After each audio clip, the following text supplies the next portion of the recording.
Hello students, today we are going to talk about the magnetic classification of magnetic materials. What do we mean by classification of magnetic materials? You see, magnetic materials can be broadly divided into two main parts. One magnetic material, you see, before we talk about magnetic material, in general the whole world can be divided into two types of material, one which are magnetic and one which are not magnetic. So if we talk about magnetic material can be divided into two main parts. One is those which are showing repulsion to external magnetizing field or external magnetic field. It always opposes the external magnetic field. Second is those material which do not show repulsion towards external magnetic field. Now that can be either it shows supporting the external magnetic field or it shows zero magnetic field. So in general we can divide a magnetic material in two main parts, one which opposes the external magnetic field and other which do not oppose the external magnetic field. Now which do not oppose the external magnetic field can be further divided into two categories, one which supports the external magnetic field and another which do not support nor oppose, means it remains neutral towards the external magnetic field. So that is how we can broadly divide a magnetic material in the different categories. So we shall be talking about each category one by one. So at first we are going to talk about a diamagnetic material. This is the material which always opposes the external magnetic field. Whenever it is placed in some magnetic field, or you can say if it is placed in between the north pole and south pole of a horseshoe magnet, then in that case it will always tend to oppose the external magnetic field. How it tends to oppose, how it is reflected, it is aligning itself in such a way that the shorter length is along the external magnetic field. It tends to move away from the external magnetic field.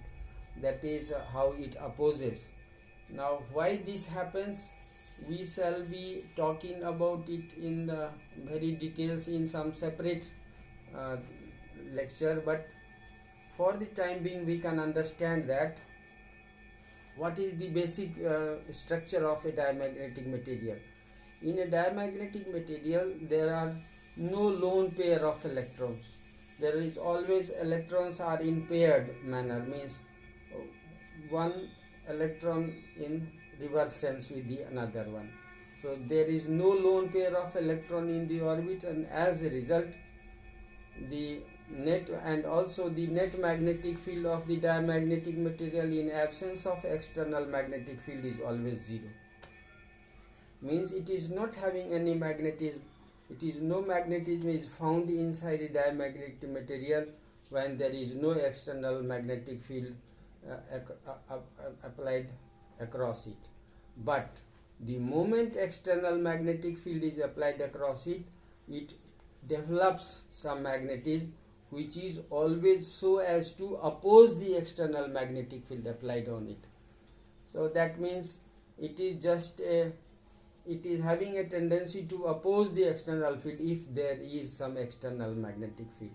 If there is no external magnetic field, it do not have any magnetism, there is no question of having opposition because no external field is there. So it means you can take it like it always tends to oppose the external field. If there is no field, there is no opposing force as well. And you can also see that in this case diamagnetic material, it opposes the external magnetic field by producing some magnetism which is always opposite to the external magnetic field, of course, but always less than the magnitude of external magnetic field. And it means that some magnetism remains non-zero magnetism is developed inside the diamagnetic material. However, this magnetism value of magnetic field inside the diamagnetic material is always less than the magnitude of external magnetic field applied across the material.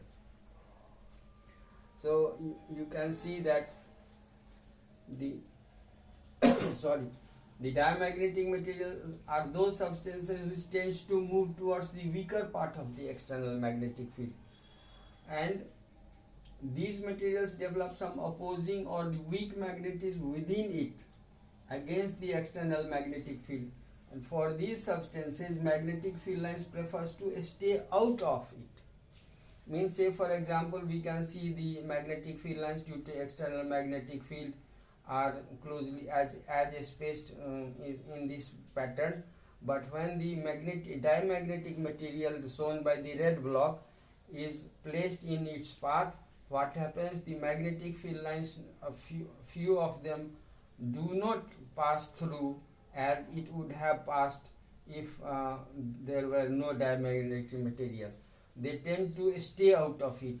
Means then less number of magnetic field lines is passing through the material, means the weaker magnetism is produced inside the diamagnetic material, which is always along the external magnetic field, but the magnitude of magnetic field within the diamagnetic material is always less than the applied external magnetic field across the diamagnetic material. Now, diamagnetic material will have some extreme situations in which no magnetic field lines are allowed to pass through it, and that situation is called superconductivity. In this case, no magnetic field lines are able to pass through the diamagnetic material. It means that the opposing magnetism developed in the diamagnetic material is now equal to the external magnetic field, and therefore the net magnetic field inside the diamagnetic material will become zero in this case, and for that case we say it is the state of superconductivity, and the resistance of the diamagnetic material in that state is zero, and therefore the name superconductor means the resistance is zero. So this is all about the diamagnetic material. We will talk about the properties of diamagnetic material some next time, but it is very remarkable that diamagnetic material have great many applications, and especially the whole world is trying to find its application for power generations, because if we have to generate power, we need to have number of turns in the coil produced, but more is the number of turns in the coil, more will be the resistance, so more will be the loss of power. But if we happen to develop this material having zero resistance, so number of turns will not be increasing the resistance, and as a result the power output generated will become very much high without any loss, and that the whole world is trying to do find applications of superconductor in so many cases and in so many ways. Thank you and have a nice day.